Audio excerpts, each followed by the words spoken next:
कुछ दिनों से former UFC heavyweight champion Francis Ngannou काफ़ी ज़्यादा न्यूज़ में है। आर्टिकल्स वगैरह छप रहे हैं उनको लेके। आप सब ने भी काफ़ी बार इन्फॉर्म करा मेरे को, नीचे कमेंट सेक्शन में बोला कि इनके ऊपर वीडियो बनाए, इनके ऊपर क्या चल रहा है हम सबको एक्सप्लेन करें। तो इस वीडियो में मैं आपको पूरी तरीके से एक्सप्लेन कर दूंगा कि अभी तक क्या क्या हुआ है फ्रांसिस एंगानू के साथ, वो यूएफसी के साथ क्या प्रॉब्लम्स हुई, अब वो कौन से ऑर्गेनाइजेशन में जाएंगे, बेलेटोर में जाएंगे, पीएफएल में जाएंगे, बॉक्सिंग फाइट्स करेंगे, क्या क्या अभी तक सारी चीज़ें होंगी, सब कुछ एक्सप्लेन कर दूंगा। उससे पहले भाइयों आप सबसे रिक्वेस्ट है कि वीडियो को लाइक कर दीजिएगा, और अगर ये कंटेंट आपको इन्फॉर्मेटिव लगेगा, वैल्यूएबल लगेगा, नॉलेजेबल लगेगा तो जल्दी से चैनल को सब्सक्राइब भी कर दीजिएगा। फ्रांसिस एंगानू की जो लास्ट फाइट हुई थी यूएफसी के अंदर, वो यूएफसी के बैनर के अंदर उन्होंने लास्ट फाइट करा था सिरिल गान के अगेंस्ट पिछले साल जनवरी में। वहां पर हम देख सकते थे उन्होंने यहाँ पर सिरिल गान को हरा दिया था। और यहाँ पर मैं आप सबको एक इनसाइडर इन्फो बताऊं, उस समय मैं वीडियोस वगैरह तो बनाता नहीं था, लेकिन मुझे ये सारी चीज़ें पता थी तो अभी आपको शेयर करता हूँ। यूएफसी का यहाँ पर प्लान ये था कि सिरिल गान यहाँ पर फ्रांसिस एंगानू को हरा देगा और उसके बाद सिरिल गान हैवीवेट चैंपियन बन जाएगा।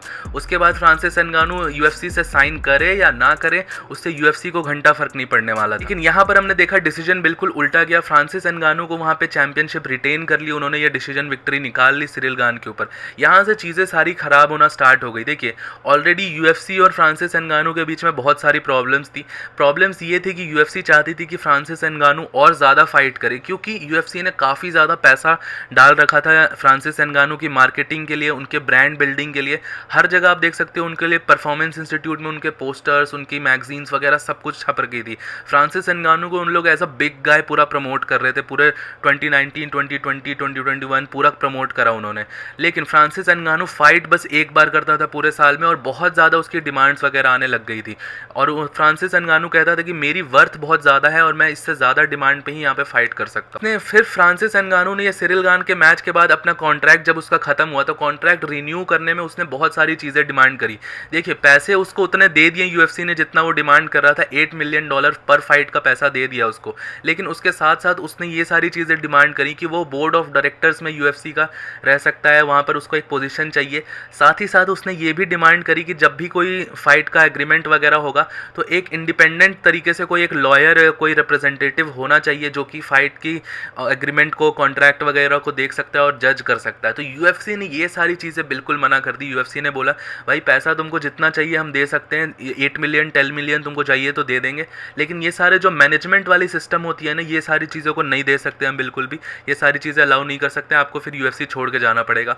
और वैसा सेम चीज़ ही हुआ। यूएफसी वहाँ से फ्रांसिस एंगानू और यूएफसी दो अलग अलग रास्तों पे चले गए। सबको लगने लगा कि फ्रांसिस एंगानू शायद टाइसन फ्यूरी के साथ बॉक्सिंग मैच कर देगा, डियोंटे वाइल्डर के साथ बॉक्सिंग मैच करेगा या किसी और ऑर्गेनाइजेशन में जाएगा, कुछ भी क्लियर नहीं था अब तक। मोस्ट अराउंड 8 से 9 महीने हो गए हैं फ्रांसिस एंगानू को यूएफसी के से रिलीज हुए हुए, लेकिन अभी तक उन्होंने कोई नए ऑर्गेनाइजेशन से साइन नहीं करा है। इसका मेजर रीज़न क्या है? देखिए सारे ऑर्गेनाइजेशंस और मीडिया आउटलेट्स ये सब बता रहे हैं कि उनको उतना पैसा नहीं ऑफर करा जा रहा है। पैसा उनको सारी जगह पे ऑफर करा जा रहा है। इनफैक्ट जो वन चैंपियनशिप ने जो बोला है कि अब वो फ्रांसिस एंगानू को नहीं साइन करेगा, उसने तो इनफैक्ट $20 मिलियन की डील दे दी वन चैंपियनशिप में फ्रांसिस एंगानू को। लेकिन पैसे की यहाँ पे प्रॉब्लम नहीं है। आप सब पूछ रहे हो कि पैसे की अगर प्रॉब्लम नहीं है तो यूएफसी क्यों छोड़ा, ये सारे ऑर्गेनाइजेशंस लेने को रेडी क्यों नहीं है? तो देखिए यहाँ पर मेजर प्रॉब्लम है जो बाकी दो डिमांड्स कर रहे हैं फ्रांसिस एंगानू फाइटर पे को लेके, और एक काइंड ऑफ एक लड़ाई लड़ रहे हैं कि फाइटर पे को ज़्यादा होना चाहिए, एमएमए के अंदर फाइटर्स को ज़्यादा पे मिलना चाहिए। और इसी डिमांड, इसी ये जो फाइटर पे का जो सिक्योरिटी वगैरह का है, इसीलिए वो ये डिमांड करते हैं कि ये जो फाइटर पे होता है इसमें एक इंडिपेंडेंट बंदा हो जो कि सारा कॉन्ट्रैक्ट वगैरह देख पाए और बाकी सारी चीज़ें, बोर्ड ऑफ डायरेक्टर्स में एक सीट हो उनके पास, ये सारी चीज़ें इसीलिए ताकि वो मैनेजमेंट को कंट्रोल कर पाए। मेरा यहाँ पे पर्सनल ओपिनियन है और आप सबको भी ये समझा देता हूँ कि एमएमए के अंदर कोई भी ऐसा एमएमए ऑर्गेनाइजेशन नहीं है। यूएफसी ले लो, यूएफसी से तो खैर पहले ही निकल गए वो, बेलेटोर ले लो, पीएफएल ले लो, वन चैंपियनशिप ले लो, जो ये दो डिमांड्स को पूरी करेगा, बोर्ड ऑफ डायरेक्टर्स में जगह देगा और फिर ये जो नेगोशिएशंस होती हैं कॉन्ट्रैक्ट वगैरह में, कोई एक इंडिपेंडेंट बंदे को ला के वहाँ पर उनसे एग्रीमेंट वगैरह साइन करेगा। ऐसा यहाँ पर एमएमए के अंदर होना इम्पॉसिबल है, ऐसा खुद से नहीं हो सकता है। क्यों, इसका रीज़न आपको सबको बता सकता हूँ। देखिए यहाँ पर फ्रांसिस एंगानू ट्राई कर रहा है कि जैसा बॉक्सिंग में डीलिंग होती है, जैसा बॉक्सिंग में इंडिपेंडेंट कॉन्ट्रैक्टर्स होते हैं, जैसे इंडिपेंडेंटली फाइटर्स फाइट चूज़ कर सकते हैं और इंडिपेंडेंटली नेगोशिएट कर सकते हैं, वैसा एमएमए में नहीं होता है। एमएमए और बॉक्सिंग आप सबको लगता होगा सिमिलर स्पोर्ट है, बट ये दोनों का जो फ्रेमवर्क है, दोनों का स्ट्रक्चर है, ये बहुत ही ज़्यादा डिफरेंट है और बहुत ही अलग अलग मॉडल्स पे वर्क करता है। इसके ऊपर एक सेपरेट वीडियो कभी बनाऊंगा, आप सबको एक्सप्लेन करूँगा, जिसके कारण बॉक्सिंग ये सब वाले फाइटर्स को बहुत ज़्यादा पैसा मिलता है, लेकिन MMA वाले सब फाइटर्स को उतना ज़्यादा पैसा नहीं मिलता। और ये डिमांड्स UFC और ये बाकी सारी MMA ऑर्गेनाइजेशंस इसीलिए नहीं एग्री करेंगी और ये सारी चीज़ों पे नहीं बात मानेगी फ्रांसिस नगानू की, क्योंकि यहाँ पर आप देख सकते हो UFC के का अगर हम एग्जांपल लेंगे, वो क्यों नहीं मानेगी। UFC के यहाँ पर मोनोपोली होती है। जो भी फाइटर जो फाइट करता है UFC के अंदर, वो UFC का एक तरीके से आप समझ लो एम्प्लॉय है।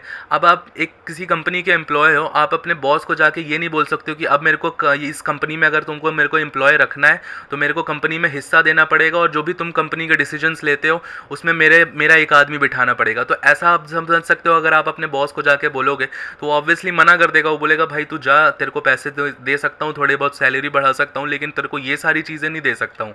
सिमिलरली आप समझ लो कि एक तरीके से सेम चीज़ें डिमांड करी जा रही है फ्रांसिस नगानू की तरफ से। यहाँ पर मेरा जो पर्सनल ओपिनियन माना जाएगा, मेरे लिए ये सिचुएशन सही भी है और कहीं ना कहीं मेरे लिए सिचुएशन गलत भी है। सही इसीलिए है क्योंकि MMA फाइटर्स बहुत ज़्यादा रिस्क पे रहते हैं और ये बहुत डेंजरस स्पोर्ट है।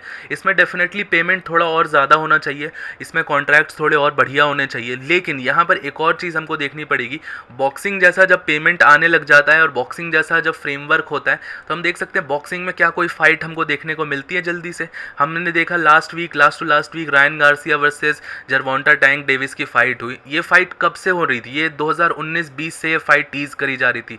4 साल लग गए, 3 साल लग गए इस फाइट को बनाने में। तो आप समझ सकते हो, अगर UFC और MMA में ऐसा चीज़ें होने लग जाएंगी, इंडिपेंडेंटली अगर फाइटर्स नेगोशिएट करने लग जाएंगे, तब कोई फाइटर किसी को फाइट ही नहीं करेगा। सिर्फ टॉप रैंक के फाइटर अनरैंक्ड फाइटर से हमेशा फाइट करते रहेंगे, जो कि हमें UFC में देखने को नहीं मिलता है। UFC में हम देखते हैं हर इवेंट में हमको एक टाइटल फाइट देखने को मिलती है, कोई बहुत बड़ी फाइट देखने को मिलती है।